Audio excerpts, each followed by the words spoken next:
出籠路。人生誰可以冷靜破解每場夢？神態、行為與眼神，心理已流露，重組還原一切變中。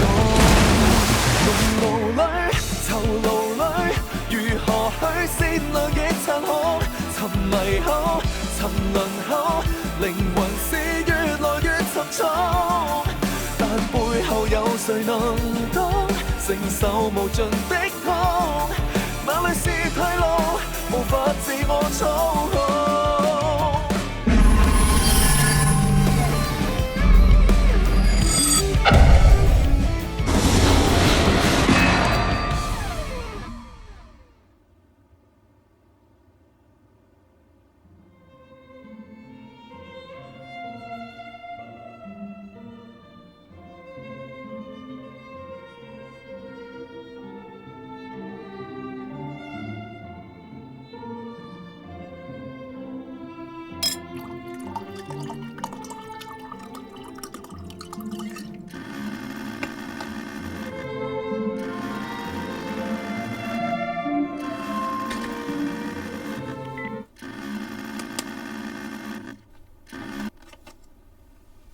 Lũ trắng Đừng tự vắng, lũ trên trắng mày rửa hái. Mày rửa ai tới? Dục mấy kia sầm lập khuôn khung cũng. Bây đã bùi dương bật tẹt khơi có bật chun kia từ bệt. Ban mà chả thả sập hái. Mấy cái tay trên chẳng. Cái anh pin môn kia mà này tía. Bùi dương có một đằng thả hạt ấy kia sầm lập khuôn đái. Khang dương ban bật cột lại khang police sập hái.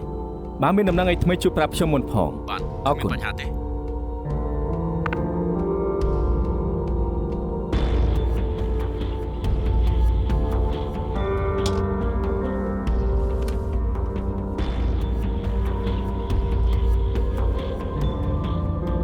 Alo, Dr. Chong. Nè khang cúc tê mà prap trong thả. Lũ chim trang ban xâm lập luôn hơi.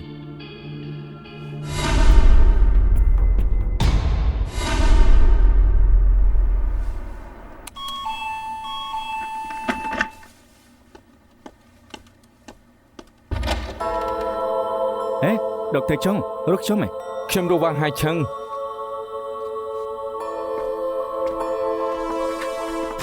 Dr. Chong រកខ្ញុំមានការអី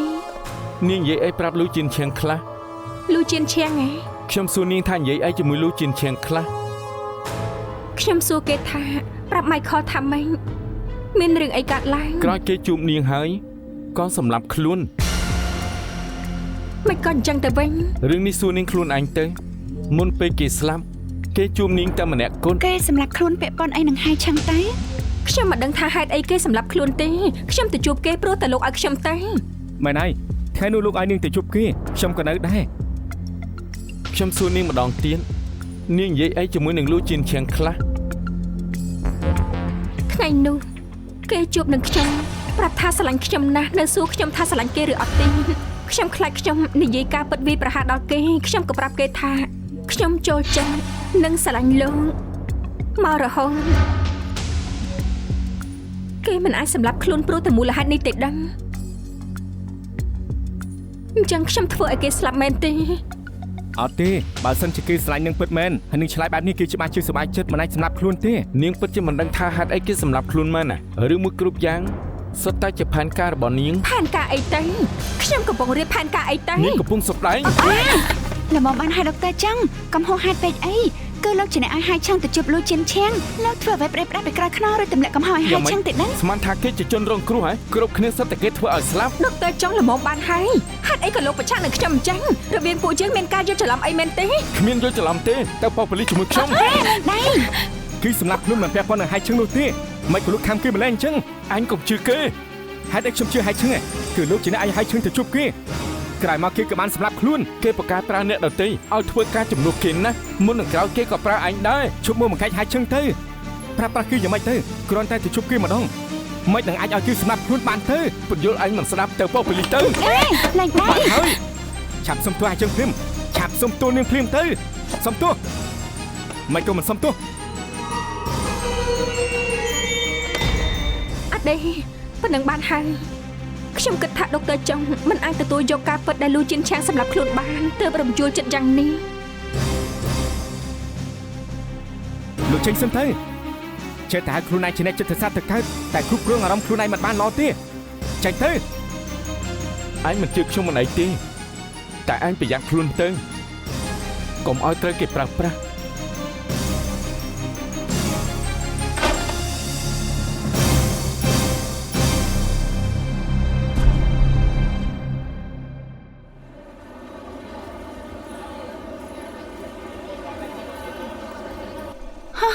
អញ្ចឹងក៏អាចនិយាយបានដែរ ឆ្ងាញ់ណាស់ មិនមែនទេ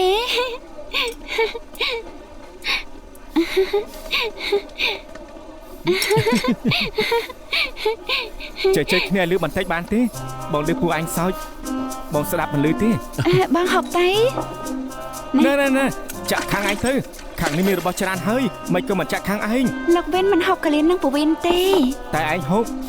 ពួកខ្ញុំឆ្អែតហើយ បើឯងចូលចិត្តញ៉ាំតាមស្រួលញ៉ាំឲ្យច្រើនគ្មានអាណាបង្ខំឯងទេ ពួកលោកគឺតែចេះគ្នាមិនហូបចេះគ្នាឆ្អែតដែរហើយ ចង់មើលមួយនេះឯងចង់តែមើលដែរទេ ហេមើលឲ្យទៅមកមើលដែរ បងហូបអីប្រយ័ត្នផងកុំឲ្យឆ្លាក់ណាយល់យ៉ាងម៉េចដែរ ណែមិនក៏ពួកឯងគឺចិត្តគ្នាម្ល៉េះមិនចង្អៀតទេអីខាងបងគឺទលាយណាស់ តែបងហូបដែរទេនឹង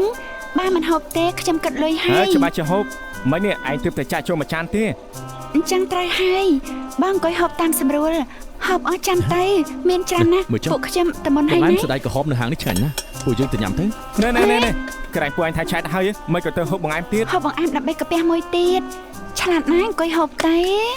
អើជប់ហូបឲ្យបងចង់ទៅជាមួយពួកឯងដែរគិតលុយ គួយចុះទៅ អត់ប្រហែលណែចាំផង ណែមិនក៏ឯងចេះតែតោងប្អូនស្រីឯងអញ្ចឹងឯងហៅមិត្តភក្តិឯងមកមិនបានទេដុកទ័រចុងឯងឲ្យគាត់កំដរឯងទៅ ពួកយើងជ្រុលគ្នាហើយចង់នឹងថាមកប្រហែលអីទេបងប្រាប់ពួកឯងចុះពីថ្ងៃមុន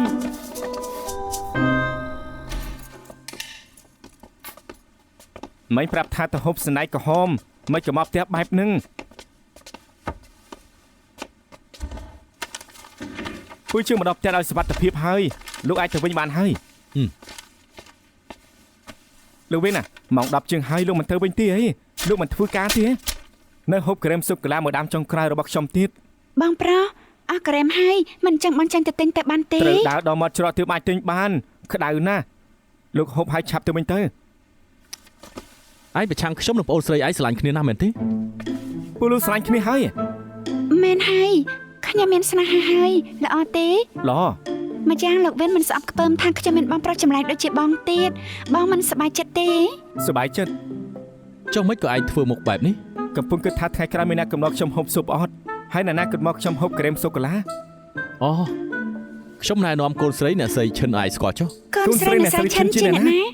សួរប៉ាបងទៅ កូនស្រីរបស់អ្នកស្រីឈិនជាអតីតមិត្តស្រីបងនេះ កូនស្រីអ្នកស្រីឈិនហេតុអីក៏តកោឈិន ព្រោះអ្នកស្រីឈិនតកោឈិន ហេតុអីក៏បងមានលេខតំណែងតំណងគេ ព្រោះអ្នកស្រីឈិនឲ្យបង មិនស្មានថាជួបគ្នានៅប៉ុស្តិ៍ប៉ូលីសសោះ លោកជិនឈិនសម្រាប់ខ្លួនតែខាងប៉ូលីសឲ្យពួកយើងផ្ដោតចម្លើយ ការរៀនសូត្រលូជៀនឆាំងមានបញ្ហាទើបងាយនឹងត្រូវគេប្រើប្រាស់វ៉ាងហាឆាំងដឹងពីចំណុចនេះរបស់គេទើបប្រើប្រាស់គេសម្រាប់មនុស្សក្នុងបន្ទប់ខោអាវហើយក៏ប្រើវិធីដូចគ្នាធ្វើឲ្យគេសម្លាប់ខ្លួន ការខ្ញុំរៀននៅអាមេរិកក៏ធ្លាប់ស្រាវជ្រាវលើប្រភេទនេះដែរបើឆិនតែមនុស្សម្នាក់មិនរឹងមាំងាយនឹងរងឥទ្ធិពលពីអ្នកដទៃហើយធ្វើទង្វើផ្ដេសផ្ដាសតែខ្ញុំមិនដែលតែតងនឹងវ៉ាងហាឆាំងខ្ញុំមិនដឹងថាចរិតគេបែបណានោះទេ កាហ្វេមួយកែវអរគុណហើយ មិនបាច់សម័យទេមនុស្សពិតមកហើយ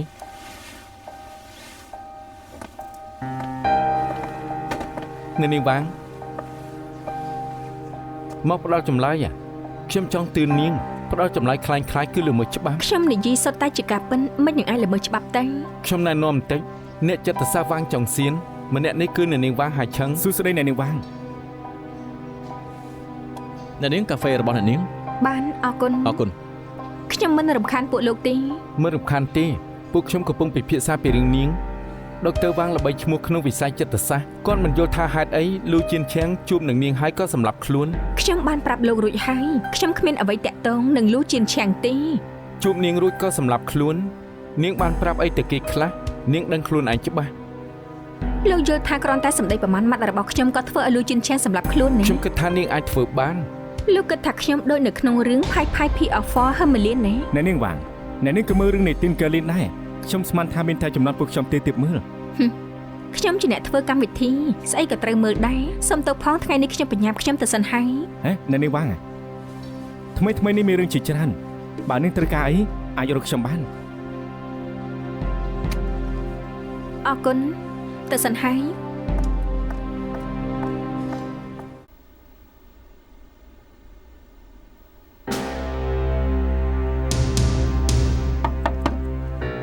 ចូលមក ហើយ មានរឿងអី ក្រែងលើកមុនលោកថាណាត់ហូបអីជាមួយអេដមុនណាយប់ថ្ងៃសៅរ៍សប្តាហ៍នេះលោកទំនេរទេ បាន អញ្ចឹងប្រាប់គេហើយណា អូខេ បាន កុំអានទៅ មានរឿងអី ខ្ញុំចង់សួរថាដុកទ័រវាងរៀនចិត្តវិទ្យាអក្រិតកម្មនៅសាកលវិទ្យាល័យ UC នៅឡូអាន់ជេលេស យ៉ាងម៉េចមិនក៏ចាប់អារម្មណ៍នឹងមិត្តប្រុសខ្ញុំអញ្ចឹង មានអ្នកជំងឺម្នាក់ចង់ផ្ទេរទៅឲ្យគេ អូពីមុនគេរៀននៅសាកលវិទ្យាល័យ UC ផ្នែកចិត្តសាស្ត្រកុសលវិច័យម្យ៉ាងជាអ្នកបញ្ចប់មុនគេទៀត ចុះគេមានបងប្អូនប្រុសស្រីទេ គ្មានទេគេជាកូនតូលក្រោយពីម៉ាក់គេចែកឋានទៅគេក៏នៅអាមេរិកជាមួយប៉ាគេរហូតរៀនចប់មិនយូរប៉ុន្មានប៉ាគេក៏ចែកឋានទៀតមួយរយៈមុនខ្ញុំទៅដើរលេងជាមួយគេនៅនាំខ្ញុំទៅសានប៉ាគេទៀត គេចាប់អារម្មណ៍លើអីដែរទៅ ចាក់សាមគេពូកែប្រយុទ្ធណាស់ពីមុនធ្លាប់ចូលរួមប្រកួតតំណាងឲ្យសាលាទៀនក្រៅពីរឿងចាក់សាបនេះគេរត់តែពូកែដោះស្រាយរឿងផ្លូវចិត្តមិនមែនគ្មានទំនួលខុសត្រូវដូចអ្នកខ្លះទេ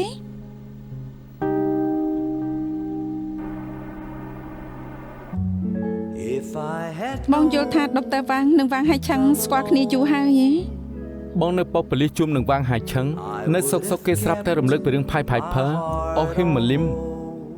បងចាំថាលើកមុនដុកទ័រវាងធ្លាប់និយាយ ដូចនៅក្នុងរឿង Piper of Himelin ក្នុងសិភៅរឿងនៃទៀនកើលីនអញ្ចឹងគ្រាន់តែប្រើខ្លុយមួយក៏អាចគ្រប់គ្រងកណ្ដុរមួយថ្នាក់ឲ្យលូតចូលទលេបានដែរព្រោះកណ្ដុរជាសត្វថ្នាក់ទាបងាយនឹងរងឥទ្ធិពល តែរឿងនេះធ្លាប់មានអ្នកមើលច្រើនណាស់មានបញ្ហាអី រឿងនេះជារឿងល្បីមួយនៅខាងអាល្លឺម៉ង់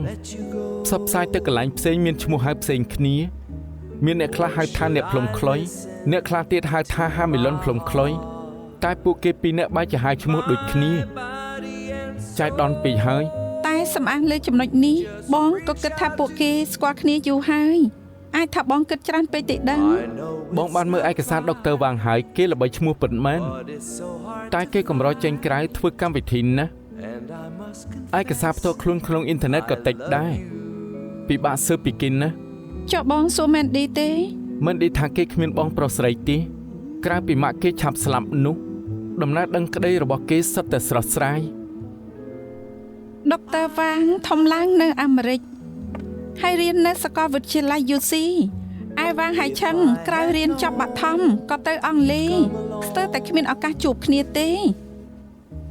សម្បកក្រៅពួកគេគ្មានអីតាក់ទងគ្នាតែបែរជាអាចនិយាយឈ្មោះសិភៅដូចគ្នាចេញមកទៅវិញអញ្ចឹងមិនរឹតតែចម្លែកទេហ៎ 'Cause baby you have swept me off my feet.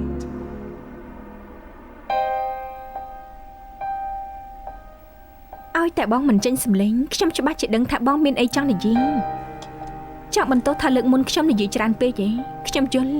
ថ្ងៃក្រោយខ្ញុំនឹងប្រយ័ត្ន ពួកយើងតែងគិតខ្លួនឯងថាដូច Himelin នៅក្នុងរឿង Piper គ្រប់យ៉ាងគឺសុទ្ធតែនៅក្នុងដៃពួកយើងដោយសារភាពជឿជាក់ទៅពួកគេមិនដឹងពីចំណុចខ្សោយយើងបើជួបមនុស្សល្ងងមិនអីទេតែបើជួបនឹងអ្នកឆ្លាតដូចជាចុងថៃច័ន្ទនឹងធ្វើឲ្យមានគ្រោះថ្នាក់ ខ្ញុំដឹងថាត្រូវធ្វើយ៉ាងម៉េចហើយ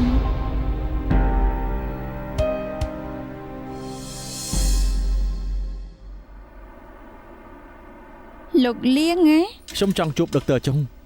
លោកលៀងថ្ងៃនេះលោកមិនបានណាត់ទេ ពេលនេះខ្ញុំចង់ជួបគេជួយរកគេឲ្យខ្ញុំទៅខ្ញុំចង់ជួបដុកទ័រចុង អូខេខ្ញុំជួយទូរស័ព្ទទៅដុកទ័រចុង ដុកទ័រចុង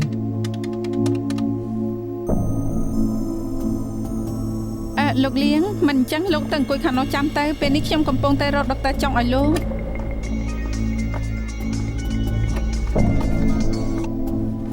អាឡូអាហើយ ពេលនេះនាងនៅកន្លែងព្យាបាលខ្ញុំមានការចង់សួរនាង មែនហើយបានឡើងមកចុះចាំជួបគ្នាលោកលៀងណាត់ដុកទ័រចុងហ៎អត់ទេ គេស្រាប់តែរត់ឡើងមកថាចង់ជួបដុកទ័រចុងឯដុកទ័រចុងមិនលើកទូរស័ព្ទទៀត Kevin សួស្តី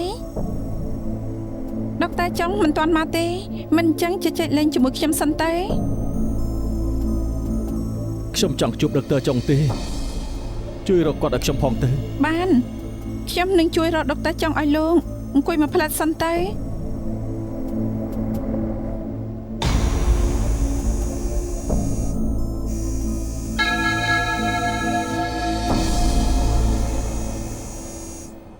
មើលតែលោកដូចជាហត់ណាស់មិនអីទេអេ មករយៈនេះដេកមិនសូវបានស្រួលមានប្រមាណយប់ដេកមិនលក់តែម្ដងដូច្នេះចង់ឲ្យនាងចេញវិជ្ជបញ្ជាឲ្យ លោកដឹងហើយដេកមិនលក់មានមូលហេតុផ្សេងគ្នាបើគិតតែប្រើថ្នាំនិងផឹកស្រាមិនអាចព្យាបាលជាទេមានតែធ្វើឲ្យមានបញ្ហាថែមទៀត ខ្ញុំទើបតែអញ្ចឹងថ្មីទេផឹកថ្នាំតិចទៅលែងអីហើយ មួយរយៈនេះលោកមានរឿងអីហ៎ឬមានបញ្ហាអីដោះស្រាយមិនបានប្រាប់ខ្ញុំមកចាំមើលថាខ្ញុំអាចរកមូលហេតុពិតដែលលោកដេកមិនលក់ឃើញឬអត់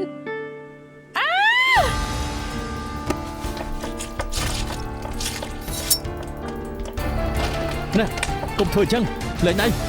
កុំធ្វើរឿងល្ងងអីបានទេ បដិប៉ូលីសឆាប់បដិប៉ូលីស លែងដៃអេឡែនឯងធ្វើស្អីហ្នឹងតែមកឯងច្រើនលើកតែឯងមិនលើក ទូរស័ព្ទបានរត់ទេ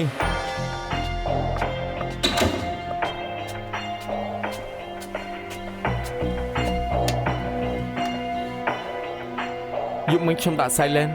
មានរឿងអីហ៎ មានរឿងអីឯងមានតែត្រូវធ្វើឲ្យគេស្លាប់ ឯងនិយាយស្អីហ្នឹង Kevin គេទៅរកឯងនៅមជ្ឈមណ្ឌលគេចាំឯងយូរណាស់តែមិនឃើញឯងទៅគ្រប់គ្រងអារម្មណ៍មិនបានក៏កាត់ដៃសម្រាប់ខ្លួន គេមិនអីទេ សំណាងដែលខ្ញុំឡើងទៅរក Mandy ទើបរារាំងគេបានពេលនេះគេសង្គ្រោះបន្ទាន់នៅពេទ្យ Mandy កំពុងតែកំដរគេ ខ្ញុំទៅពេទ្យមើលគេឯងឈប់សិន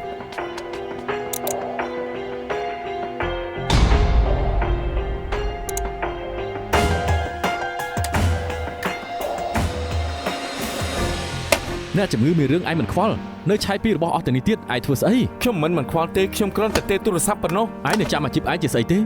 ងជាអ្នកចិត្តសាស្ត្រមិនមែនជាប៉ូលីសទេឯងគួរតែលើកទូរស័ព្ទទៅអ្នកជំងឺមុនមិនមែនស៊ើបក្តីទេ Kevin នៅពេទ្យហើយមាន Mandy នៅមើលទៀតខ្ញុំគ្រាន់តែចង់ទូរស័ព្ទឆាយរឿងខ្លះមិនបានទេ ឯងឆាយស្អីឆាយដឹកទៅហ្វាំងលូជិនឆាំងណាខេតសុទ្ធតែស្លាប់ដោយសារតែឯងស៊ើបក្តីនេះថ្ងៃនេះឯងប៊ីតែធ្វើអា Kevin ស្លាប់ទៀតឯងចង់ឲ្យគ្រប់គ្នាស្លាប់អស់ទើបឯងស្ងប់ចិត្តហ៎ អេឡែនស្ងប់អារម្មណ៍ពួកយើងស្ងប់អារម្មណ៍សិនទៅ ស្ងប់អារម្មណ៍ហ៎ស្ងប់យ៉ាងម៉េចទៅពេលនេះមានគ្រោះថ្នាក់ដល់មានអ្នកស្លាប់ទៀតហេតុអីក៏ឯងនៅស្ងប់អារម្មណ៍បានទៀតឯងដឹងថាពេលមនុស្សម្នាក់គ្មានអ្នកជួយគួរអាណិតប៉ុណ្ណាទេ Kevin គេជឿជាក់លើឯងណាស់គេចង់ជួបឯងខ្លាំងណាស់តែឯងនៅណាទៅឯងបែរជានៅផ្ទះធ្វើរឿងអត់បានការ នេះមិនមែនរឿងអត់បានការទេគឺដើម្បី IC ខ្ញុំជួយរកការពិតឲ្យគេ ឯងកុំនិយាយដូចខ្លួនឯងមហិមាអីទោះបីជាឯងរកការពិតឃើញក៏គេមិនអាចរស់ឡើងវិញបានដែរ ខ្ញុំដឹងថាគេមិនអាចរស់ឡើងវិញទេតែក៏មិនអាចឲ្យគេស្លាប់ដោយមិនដឹងអីដែរ គេមិនបានស្លាប់ដោយមិនដឹងអីទេគឺឯងធ្វើឲ្យគេស្លាប់យប់នោះបើឯងមិនទុកគេចោលម្នាក់ឯងទេគេក៏មិនត្រូវឡានមកស្លាប់ដែរគ្រប់យ៉ាងកើតឡើងដោយសារតែឯងមិនធ្វើដើម្បីគេទេឯងធ្វើដើម្បីខ្លួនឯងគ្រាន់ចង់រំដោះទោសឲ្យខ្លួនឯងប៉ុណ្ណោះ មិនហើយគឺខ្ញុំធ្វើឲ្យ IC ស្លាប់ដូច្នេះខ្ញុំត្រូវរកការពិតខ្ញុំខុសដែរ ឯងមិនខុសទេអ្នកដែលខុសគឺយើងខុសត្រង់ថាលើកនោះយើងមិនចង់ឲ្យមិត្តភាពពួកយើង3នាក់ខ្ទេចខ្ទីដូច្នេះមិនចង់ដណ្ដើមអាស៊ីនឹងឯងខ្ញុំស្មានថាស្អីក៏ខ្ញុំមិនធ្វើគេអាចរីរាយនឹងមានក្តីសុខតែមិនមែនទេបើពេលនោះគេមិននៅជាមួយឯងទេគេក៏មិនចាំបាច់ស្លាប់ដែរ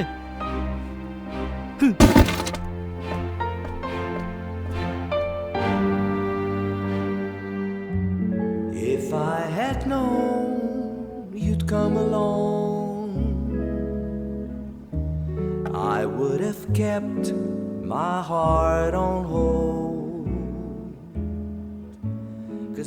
អារម្មណ៍របស់អេឡែនមិននឹងណទេខ្ញុំបារម្ភពីគេណាស់ អេឡែននិយាយត្រូវបងតែងតែមើលរំលងអ្នកក្បែរខ្លួនមករហូតបើបងឆាប់ដឹងថាគេមានបញ្ហាបន្តិចគេមិនអាចធ្វើបាននេះទេ គេមានចេតនាមិនឲ្យពួកយើងដឹង បើអូនឆាប់ដឹងពីគំនិតអេឡែនអូននឹងធ្វើយ៉ាងម៉េច ខ្ញុំដឹងពីគំនិតគេឬអត់មិនសំខាន់ទេអ្វីដែលសំខាន់ខ្ញុំនឹងគេសុទ្ធតែដឹងច្បាស់ថា ខ្ញុំស្រឡាញ់បង I know it's បងមិន not ចាំបាច់ right, រអៀសចិត្ត but it's so hard to find.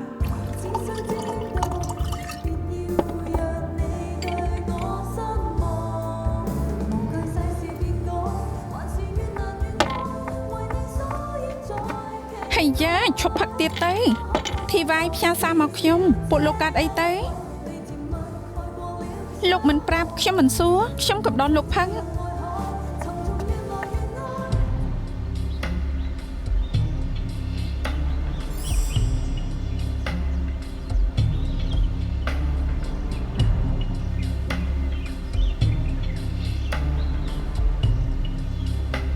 គ្រប់គ្នាប្រុងប្រយ័ត្នកុំឲ្យលួចឈាមគេចខ្លួនបានឯសោះ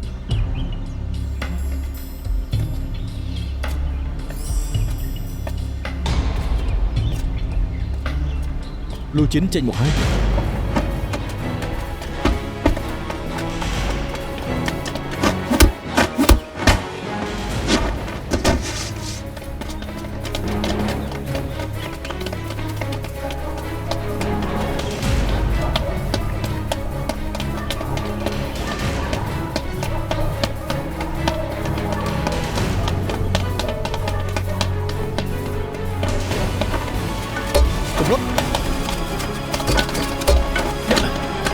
លោកវិន តាម នៅសៀមកម្រុត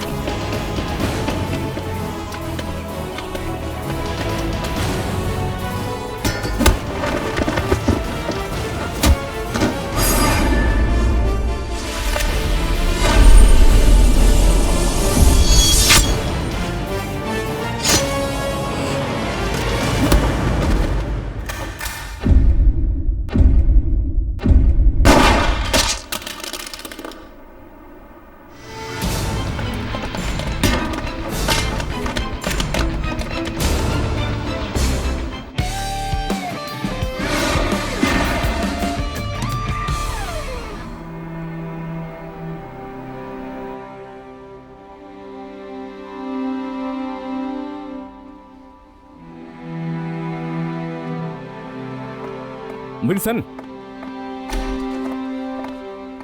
គ្រូពេទ្យគេយ៉ាង វា ម៉េច សំ ហើ ណាង យ ណាស់មួយកបិតនោះមិនរបួសដល់សរីរាង្គខាងក្នុងនៅពេទ្យពិនិត្យប្រមាណថ្ងៃទៀតទៅពេលច្បាស់ថាអស់អីហើយគេអាចចេញទៅបានហើយគ្រប់គ្នាកុំបារម្ភពេកអីណា អរគុណគ្រូពេទ្យ ឆាប់ចូលទៅមើលអាជួយទៅ លើកនេះអាចជួយជីវិតថ្ងៃមិនក៏ក្នុងរបាយការណ៍សរសេរថាជើងឯងមិនអីតែពេលនេះទៅកុំធ្វើចឹងទៀតសូមឯងពិនិត្យមើលឲ្យច្បាស់ទៅថាជើងឯងកាត់អីកុំឲ្យនាំទុកដល់បងប្អូនជើង Yes sir អេអាមូនចូលមក ពូឆាំងក្រែងពូត្រូវទៅជួបភ្ញៀវអី មើលហើយខ្ញុំចិត្តចេញទៅហើយហើយមិនក៏ឯងមកនៅពេលនេះអញ្ចឹង ខ្ញុំណាត់លោកវិនហូបអីប៉ុណ្ណោះ អញ្ចឹងល្អហើយមិនដឹងថាយ៉ាងកើតអីទេគេពួននៅក្នុងបន្ទប់តាំងពីម្សិលមិនចេញទេអូឯងទិញអីវ៉ាន់ច្រើនយ៉ាងនេះមកធ្វើម្ហូបហ៎ ខ្ញុំរៀនធ្វើជាមួយនឹងពូឆាំងយូរយ៉ាងនេះហើយក៏ត្រូវអនុវត្តម្ដងដែរ អូមានបង្អែមទៀតអូជាបង្អែមនៅតាជីហ៎អាយ៉ាងចូលចិត្តញ៉ាំណាស់ មកហើយ ណែអាមូនចិត្តបានមែនទិញបង្អែមនៅតាជីមកឲ្យឯងទៀត ខំរត់ទៅទិញដល់យិនឡាំង មែនហើយតែមិនហត់ទេជិះឡានលឿនណាស់ ថ្ងៃក្រោយមិនចាំបាច់ទៅទេដឹងទេ ណែពួកឯងទាំងពីរនាក់ដូចជាមានរឿងមិនទាន់ប្រាប់ខ្ញុំ ប៉ាមិនមែនចាំដល់ពួកខ្ញុំមានកូនរួញទើបប៉ាមើលដឹងទេដឹង មែនយល់ហើយរឿងរីករាយយ៉ាងនេះកុំប្រាប់យើងផង ប៉ាក្រែងប៉ាមានណាត់ភ្ញៀវនិយាយរឿងធានារ៉ាប់រង អូមែនប៉ាយល់ហើយយប់នេះប៉ាមិនឆាប់មកវិញទេពួកឯងធ្វើម្ហូបតាមសម្រួលហើយញ៉ាំតាមសម្រួលទៅណា មើលទៅពេលនេះម៉ោងប្រហែលហើយ ឆាប់ទៅដល់ម៉ោងហើយឆាប់ទៅហើយអាមូណាពូឆឹងចេញទៅហើយណាពូទៅហើយណាដល់ម៉ោងហើយទៅ លេឲ្យពូឆាំង បាយ ហ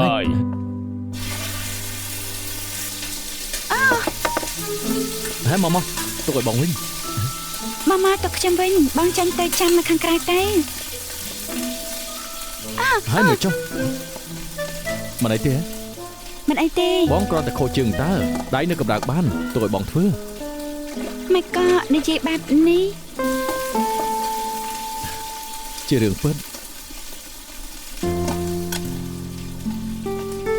ជើងបងរត់មិនកើតបងដួលគឺសមមុខហើយថ្ងៃនាំទុកដល់អាជូចូលពេទ្យចុះបើលើកក្រោយនាំទុកឲ្យកូនចៅស្លាប់ដោយសារបងតើគិតយ៉ាងម៉េចទៅ បងមិនបានគិតឲ្យវិជ្ជមានដល់ម្លឹងទេច្បាស់ជាមានវិធីដោះស្រាយ តាមពិតបងក៏ប្រកែកធ្វើម្ហូបដែរអូនយល់ថាបងបដូរអាជីពធ្វើជាចុងភៅយ៉ាងម៉េចដែរអត់ទេអូនយល់ថាបងធ្វើជាបុគ្គលិកសង្គមជាមួយអូនបានទេនៅតែមិនបានគ្រប់គ្នាថាបងបែបនេះធ្វើមិនកើតទេ មិនក៏បងចិត្តតែគិតចង់បដូរអាជីពការងារសង្គមក៏ត្រូវតែក្រៅរត់គ្រប់កន្លែងដែរស្រាប់តែបើបងមិនព្រមប្រឈមមុខនឹងបញ្ហាជើងបងទេស្អីក៏បងធ្វើមិនបានដែរកិច្ចវេមិនមែនជាវិធីទេមិនអញ្ចឹងខ្ញុំនាំបងទៅពេទ្យ2 3នាក់ទៀតចាំមើលពួកគេថាយ៉ាងម៉េចបានទេ ពេទ្យអីក៏បងទៅអស់ហើយដែរគ្រប់គ្នាសុទ្ធតែថាជើងបងមិនអីស្អីក៏បងធ្វើការពិនិត្យអស់ដែរ អត់ទេគ្រូពេទ្យថាអាចមកពីបញ្ហាផ្លូវចិត្តទើបអាចប៉ះពាល់អញ្ចឹងនោះមិនអញ្ចឹងពួកយើងទៅរកដុកទ័រចង់ទៅចាំមើលថាគេជួយបានឬអត់អូបងខ្លាចបងធ្វើពុតកុំបារម្ភអីខ្ញុំសន្យានឹងបងថាមិនថាយ៉ាងណាទេក៏ខ្ញុំនៅក្បែរខ្លួនបងដែរម្យ៉ាងខ្ញុំជឿជាក់ថាបងច្បាស់ជាមិនអីនោះទេអើយ ហេខ្លាចហើយទៅឲ្យបងវិញមក អាដេ ដុកទ័រយ៉ាង ម្នាក់នេះច្បាស់ជាលោកវិនហើយ នាងគឺ ខ្ញុំដុកទ័រយ៉ាងជាដៃគូនៅមជ្ឈមណ្ឌលព្យាបាលដុកទ័រចង់ អញ្ជើញអង្គុយ នេះនាងមកបានខ្ញុំណែ ម្នាក់នោះមិនព្យាបាលទេដូច្នេះទើបខ្ញុំណាត់ដុកទ័រយ៉ាងឲ្យលោកទៅធ្វើត្បិតនាងកាចប៉ុន្តែចិត្តល្អក្រៅពីគឺសម្រាប់លើកមុនគេរៀងគ្រាន់បើជាងមុនណា អាដេប្រាប់ស្ថានភាពលោកហើយបើគ្រូពេទ្យថាជើងលោកគ្មានបញ្ហាទេមើលទៅដោយសារតែបញ្ហាផ្លូវចិត្តហើយបើលោកមិនប្រកាន់ទេអាចទៅកន្លែងខ្ញុំទទួលការព្យាបាលបាន តែនាងគឺផ្នែកស្មារតីអញ្ចឹងខ្ញុំមិនត្រូវផឹកថ្នាំទៅហើយទេ ត្រូវមើលស្ថានភាពតែព្យាបាលដោយប្រើថ្នាំទុកថាជាវិធីព្យាបាលដែលមានប្រសិទ្ធភាពនិងសុវត្ថិភាពដែរ ខ្ញុំស្មានថានិយាយគ្នាតិចតួចអាចចាត់ការបានផឹកថ្នាំមានផលប៉ះពាល់អាក្រក់ទេ បើខ្ញុំប្រាប់លោកថាគ្មាននោះគឺបោកលោកធ្ងន់ធ្ងរឬអត់ឋិតលើមនុស្ស តែនាងក៏ដឹងដែរថាការងារខ្ញុំ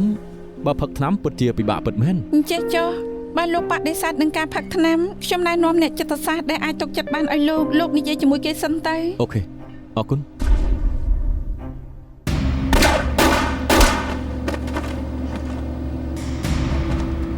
តាំងពីពេលនោះមកជើងខ្ញុំម្ដងស្រួលម្ដងមិនស្រួលពេលគ្មានរឿងអីរត់ក៏បានលោតក៏បានតែឲ្យតែឈឺសូម្បីតែឈរក៏មិននឹង បើជើងលោកមានបញ្ហាមិនក៏មិនទៅរកពេទ្យ ស្អីក៏ខ្ញុំពិនិត្យឲ្យដែរពេលខ្ញុំចេញពីពេទ្យគ្រូពេទ្យថាជើងខ្ញុំមិនអីទេឲ្យតែនឹកឃើញថាជើងខ្ញុំមានបញ្ហាសូម្បីតែប៉ូលីសក៏មិនអាចធ្វើបានដែរ ប្រហែលឆ្នាំមកនេះឈឺមករហូតទេ ខ្ញុំគិតថានឹងទ្រាំឲ្យអស់ពីលទ្ធភាពតាំងពីខ្ញុំបានជួបអាដេវិញជើងខ្ញុំនឹងកាន់តែឈឺឡើងមិនដឹងថាមកពីខ្ញុំគិតថាអាដេជាអ្នកធ្វើឲ្យខ្ញុំរបួសឬក៏អត់ទេ លោកមានគំនិតនេះជារឿងធម្មតាទេ ដឹកទៅវ៉ាំងលោកយល់ថាជើងរបស់ខ្ញុំឈឺមកពីមានសម្ពាធផ្លូវចិត្តតើមែនទេ ស្ថានភាពលោកមិនអាចសម្រេចលឿនដល់ម្លឹងទេមិនចឹងប្រាប់ខ្ញុំមកថាមិនក៏ធ្វើប៉ូលីសប៉ាលោកធ្លាប់ធ្វើជាប៉ូលីស មែនហើយព្រោះប៉ាខ្ញុំរងឥទ្ធិពលពីគាត់ខ្ញុំស្មានថាធ្វើប៉ូលីសគឺលយប៉ុន្តែអីទៅមិនចឹងនិយាយពីតំណែងនឹងប៉ាលោកឲ្យខ្ញុំស្ដាប់ទៅខ្ញុំចង់ដឹងពីប្រវត្តិគ្រួសារលោកចូលមក លោកកៅរកខ្ញុំមានការអី ជើងឯងមានបញ្ហាអាចប៉ះពាល់ដល់ការវិអសរដែរលោកជិនជាគិតក៏សម្រាប់មនុស្ស3ករណីច្បាស់ណាស់ហេតុអីក៏សរសេរថា2ករណី ពេលខ្ញុំសួរចម្លើយគេស្អីក៏គេមិននិយាយតែដល់ពេលនិយាយពីក្តីលាវជាសៀងគេក៏ប្រតិកម្មគេថាគេមិនសម្លាប់បងប្អូនគេទេ ខ្ញុំគិតថាកន្លែងដែលមានបញ្ហាគឺត្រង់នេះ អ្នកណាដែលថាសម្រាប់មនុស្សឲ្យទទួលស្គាល់ថាជាអ្នកធ្វើនោះម្យ៉ាងរឿងក្តីនេះគឺមានសាក្សីថែមទៀត មិនខុសទេសម្រាប់លូជីនសម្រាប់2នាក់ឬ3នាក់សុទ្ធតែជាប់គុកអស់មួយជីវិតហេតុអីគេមិនទទួលស្គាល់ថាសម្រាប់លាវជើសៀង លូជីនគេមិនចេះលីងល្បិចបោកឯងទេ ខ្ញុំបានផ្ទៀងផ្ទាត់ឯកសាររឿងក្តីលាវជើសៀងនិងករណី2ទៀតលូជីនសម្រាប់មនុស្សសុទ្ធតែប្រើកបិត មែនទេខ្ញុំក៏បានមើលឯកសារគេដែរសារសពលាវជើសៀងសរសេរថាស្លាប់ដោយសារកម្មបិទចាក់លើដើមទ្រូង របាយការណ៍សាកសពថាលាវជើសៀងត្រូវចាក់ទាំងអស់8កបិតហើយទីតាំងកើតហេតុរញ៉េរញ៉ៃមើលទៅលាវជើសៀងបានបតាយបតប់ជាមួយនឹងឃាតករឯលូជីនជាឃាតករអាជីពគេតែងលួចឆ្មក់សម្រាប់មនុស្សមួយកបិត2កបិតអាចផ្ដាច់ជីវិតបានហើយឯរឿងក្តីលាវជើសៀងនិងរឿងក្តីលូជីនធ្លាប់ធ្វើកន្លងមកគឺប្រើថ្វីដៃខុសគ្នាម្យ៉ាងលូជីននៅផ្ទះលាវជើសៀងគ្រាន់តែដើម្បីស៊ើបការសម្រាប់គោលដៅរួចហើយគួរតែចាក់ចេញមិនក៏បកមកសម្រាប់លាវជើសៀងទៀត បានហើយបើរករឿងក្តីគឺមានចំណុចគួរសង្ស័យហើយមិនប្តឹងអញ្ចឹងខំតែចាប់គេធ្វើអីឬមួយឲ្យគ្នាជើងទៅរវល់អត់ប្រយោជន៍ទេលោកខ្ញុំមិនចង់ឲ្យព្រោះតែរឿងក្តីមួយមានបញ្ហាធ្វើឲ្យគេរួចខ្លួនដល់ពេលនោះគ្នាយើងរវល់អត់ប្រយោជន៍ណែកុំថាខ្ញុំមិនឲ្យឱកាសឯងខាងលូជីនឯងប្តឹងគេក្នុងដំណាក់កាលដំបងជាមួយខ្ញុំទៅឆាប់ស៊ើបឲ្យដឹងពីរឿងក្តីលាវជើសៀងបើស៊ើបមិនដឹងទេខ្ញុំនៅតែប្តឹងដដែល Yes sir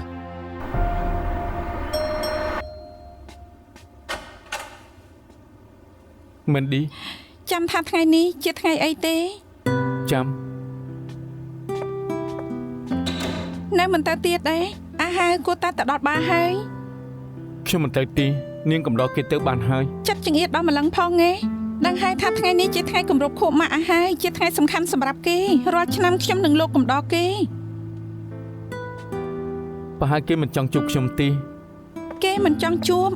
ឬលោកមិនចង់ជួបប្រុសចំណាស់នេះចង់លេងសង្គ្រាមតិចដល់ពេលណាទៀតឆ្លៀតឱកាសនេះនិយាយគ្នាទៅដឹងហើយថាខ្លួនឯងមិត្តភក្តិមិនច្រើនចង់បាត់បង់សំបីបងប្អូនម្នាក់នេះទៀតទេហ្វុងអាហៅមកវិញហើយនៅ មិនដឹងទេខ្ញុំក៏ទៅតែមកដល់ដែរ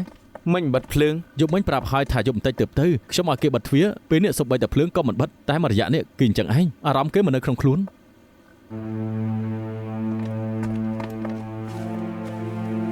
អេឡែន អេឡែន អេឡែន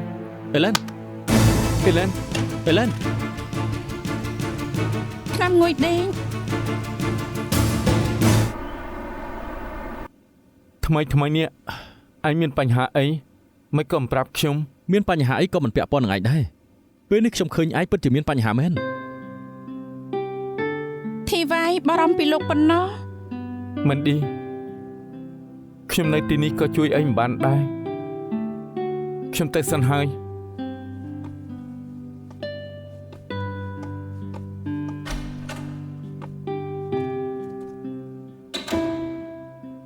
យ៉ាងម៉េចប្រាប់បានហើយនៅថាមានរឿងអី ខ្ញុំប្រាប់នាងហើយមករយៈនេះខ្ញុំគេងមិនសូវលក់នាងក៏មិនចេញវិជ្ជបញ្ជាឲ្យខ្ញុំទៀតខ្ញុំមានតែទិញថ្នាំដល់ខ្លួនឯងទៅម្សិលមិញខ្ញុំធ្វើការចំខ្ញុំក៏គេងនៅក្នុងហាងខ្ញុំគិតថាមុនពេលចូលគេងលេបថ្នាំងុយគេង2គ្រាប់ខ្ញុំអាចគេងលក់ស្រួលតែយប់នោះខ្ញុំភ្លេចថាខ្ញុំផឹកស្រាទើបខ្ញុំខ្លាចជាអញ្ចឹង អញ្ចឹងមែនទេ នាងមិនគិតថាខ្ញុំចង់សម្លាប់ខ្លួនទេដឹងមិនមែនទេ លោកកើតអីឬអត់ខ្ញុំមើលដឹងខ្ញុំមានអារម្មណ៍ថាមួយរយៈនេះលោកមិនសូវស្រួលក្រោយលោកឆ្លោះជាមួយធីវ៉ៃរួចក៏រត់តែយ៉ាំមិញហ្វុកប្រាប់ថាលោកតែងផឹកស្រាអារម្មណ៍មិននៅក្នុងខ្លួនមិនសូវនិយាយលេងជាមួយភ្ញៀវខ្ញុំខ្លាចជំងឺបាក់ទឹកចិត្តលោករើឡើងអញ្ចេះចុះចាំខ្ញុំព្យាបាលឲ្យលោកបើចាំបាច់មែនខ្ញុំបើកវិជ្ជបញ្ជាឲ្យលោក មិនចាំបាច់ទេថ្នាំនាងខ្ញុំផឹកហើយពេលផឹករួចវិញវាន់ពេញមួយថ្ងៃតែម្ដងអត់ទេអត់ទេ អញ្ចឹងត្រអ្នកចិត្តសាស្ត្រទៅ ជួបនឹងធីវ៉ៃរត់តែមិនចាំបាច់ទេ ខ្ញុំដឹងថាលោកនៅបែបនេះដូច្នេះខ្ញុំមិនបានឲ្យលោកទៅជួបនឹងធីវ៉ៃទេ ខ្ញុំឮមែនឌីថាពីមុនលោកក៏រៀនចិត្តសាស្ត្រដែរ មែនហើយគេជាសិស្សប្អូនខ្ញុំ អ្នករៀនចិត្តសាស្ត្រភាគច្រើនគោលដៅសុទ្ធតែដើម្បីដោះស្រាយបញ្ហាផ្លូវចិត្តខ្លួនឯងលោកក៏ដូចគ្នា កាលខ្ញុំនៅតូចម៉ាក់ខ្ញុំសម្លាប់ខ្លួនព្រោះតែបញ្ហាផ្លូវអារម្មណ៍ពេលនោះខ្ញុំពិតជាមិនដឹងថាមានបញ្ហាអីមែនខ្ញុំក៏មិនយល់ថាហេតុអីបានជាគាត់គិតបែបនេះដែរក្រោយមកខ្ញុំក៏ស្រាវជ្រាវឯកសារជាច្រើនទើបខ្ញុំដឹងថាគាត់មានជំងឺបាក់ទឹកចិត្តម្យ៉ាងអាចដំណោះពូជទៀតដូច្នេះពេលរៀននៅសាកលខ្ញុំក៏រៀនផ្នែកផ្លូវចិត្តទៅលោកមិនត្រឹមតែខ្លាចលោកមានជំងឺបាក់ទឹកចិត្តពីម៉ាក់លោកទេលោកនៅចង់រៀបរៀងសោតនីតិកម្មម៉ាក់លោកកុំឲ្យកើតឡើងទៀតស្ដាយណាស់ ក្រោយខ្ញុំខ្លាចជាអ្នកចិត្តសាស្ត្រហើយរាល់ថ្ងៃត្រូវប្រឈមនឹងអ្នកជំងឺមានបញ្ហាផ្លូវចិត្តជាច្រើនអារម្មណ៍អវិជ្ជមានច្រើនបែបនេះខ្ញុំពិតជាទប់ទល់មិនបានពិតមែនពេលនោះខ្ញុំមានអ្នកជំងឺដែលនៅជាមួយខ្ញុំដ៏យូរម្នាក់ព្រោះតែមានបញ្ហាផ្លូវអារម្មណ៍គេក៏លួចសម្លាប់ខ្លួនពេលនោះខ្ញុំក៏ទ្រាំមិនបានតាំងពីពេលនោះមកខ្ញុំក៏ចាប់ផ្ដើមមានជំងឺបាក់ទឹកចិត្តតែម្ដងទៅ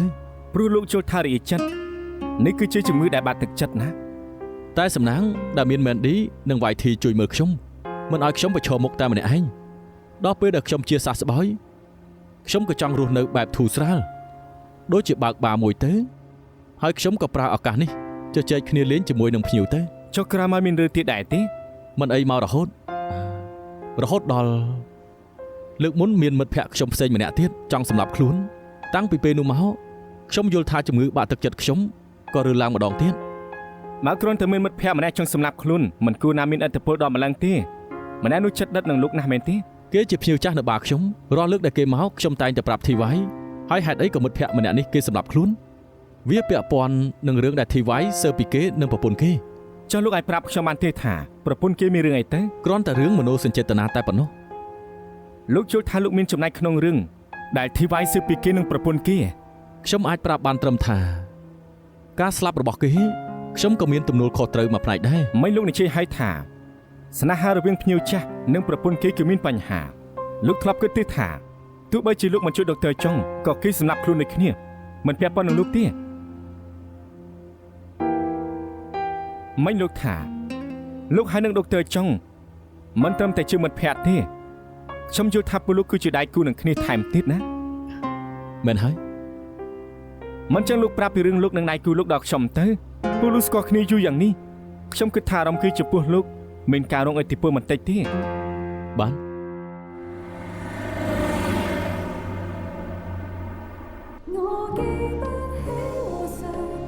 ដុកទ័រវ៉ាងដុកទ័រចុងទាំងពីរមែនខ្ញុំហៅពេទ្យជាឲ្យលោកហើយ TY Special មើលទៅលោកជួយព្យាបាលឲ្យអេឡែនរីកចម្រើនណាស់លើកនេះខ្ញុំណាត់លោកមកព្រោះចង់សុំទោសលោកអេឡែននិងលោកវិនសតតែជាមិត្តល្អរបស់លោកឥឡូវខ្លាយទៅជាអ្នកជំងឺខ្ញុំមិនអីទេស្ថានភាពខ្ញុំក៏មិនស័ក្តិសមព្យាបាលឲ្យគេដែរនៅស៊ើបរឿងក្តីលូជាងជាងទៀតឆ្លងកាត់រឿងរ៉ាវច្រើនយ៉ាងនេះខ្ញុំច្បាស់ថាវ៉ាងហាឆឹងមានបុគ្គលិកលក្ខណៈប្រឆាំងសង្គមដើម្បីដល់គោលដៅគេនឹងលះបង់អ្នកនៅក្បែរខ្លួនមិនឈប់ទេដូច្នេះខ្ញុំត្រូវស៊ើបបន្តខ្ញុំត្រូវរារាំងគេដុកទ័រចុងលោកចូលថាអ្នកមានបុគ្គលិកលក្ខណៈប្រឆាំងសង្គមសុទ្ធតែមានគ្រោះថ្នាក់ដល់សង្គមលោកមានគំនិតផ្សេងខ្ញុំគ្រាន់តែវិនិច្ឆ័យតាមទស្សនៈការសិក្សាតែប៉ុណ្ណោះមិននេះលោកថាបុគ្គលិកលក្ខណៈប្រឆាំងនឹងសង្គមនិងពលិអ្នកផ្សេងតែលោកធ្លាប់គិតទេថាការពលិដែលលោកនិយាយវាមិនដល់ថ្នាក់ការស្លាប់រស់ទេគ្រាន់តែពលិ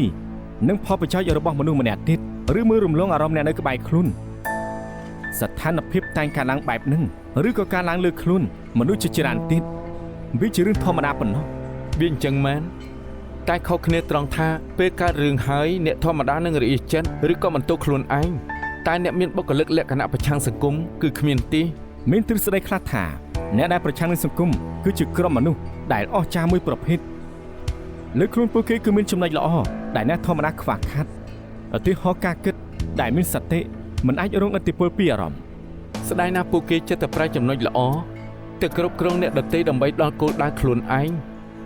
វាជាគ្រោះថ្នាក់មួយសម្រាប់អ្នកដែលត្រូវគេប្រើប្រាស់គ្រប់គ្នាការពិតការដណ្ដើមគ្នាជាច្បាប់ធម្មជាតិអ្នកខ្សោយត្រូវគេដណ្ដើមចេញខ្លាយទៅជាប្រភេទប្រើប្រាស់របស់អ្នកខ្លាំងបើតាមលោកនិយាយច្បាប់ធម្មជាតិក៏ធ្វើឲ្យមានគ្រោះថ្នាក់ដែរទ្រឹស្ដីនេះគណៈបកណាស៊ីអាល្លឺម៉ង់នៃឆ្នាំនោះក៏ប្រើលេសនេះដើម្បីបើកការសម្លាប់ឬមួយលោកឯកភាពបានជាពីគុណធម៌វាពិតជាពិបាកទទួលយកតែលោកមិនអាចបដិសេធភាពខុសគ្នានៃបញ្ញាពីកំណើតកម្លាំងនិងលក្ខខណ្ឌអប់រំរវាងមនុស្សឡើយមានតែឆ្លងកាត់ការប្រកួតប្រជែងគ្នាទេ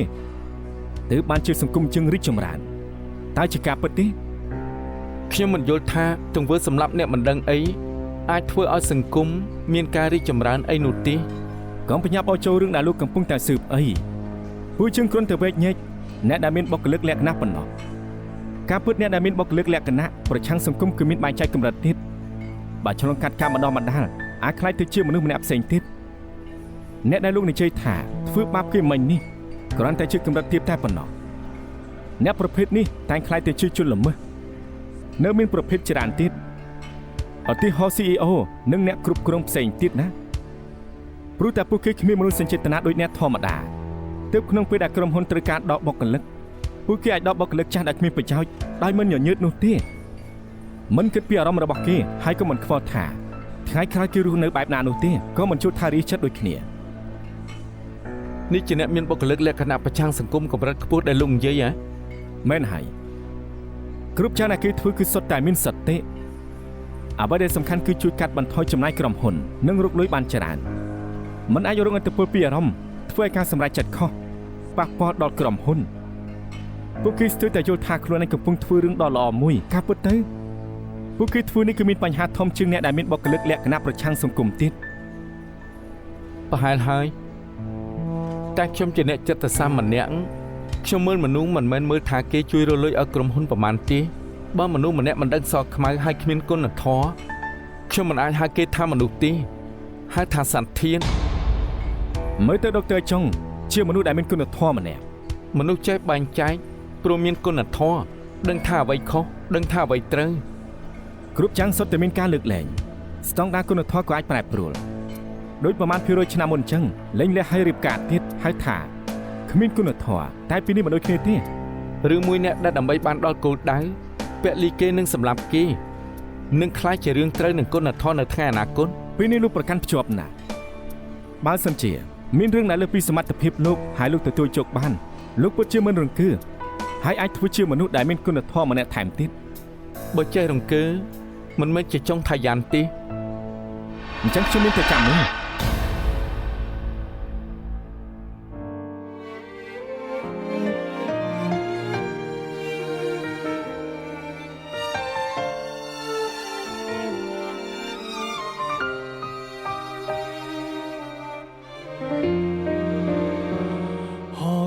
剎那幸運天梯不可再上，幸福的小說最後一章偏要有哀傷，煩惱要說亦沒對象，由自己一個去惆悵，還是要生活和養傷。在你走的那個晚上，我的心窗開始關上，臉上無痛癢，內心經已重傷。自你走的那個晚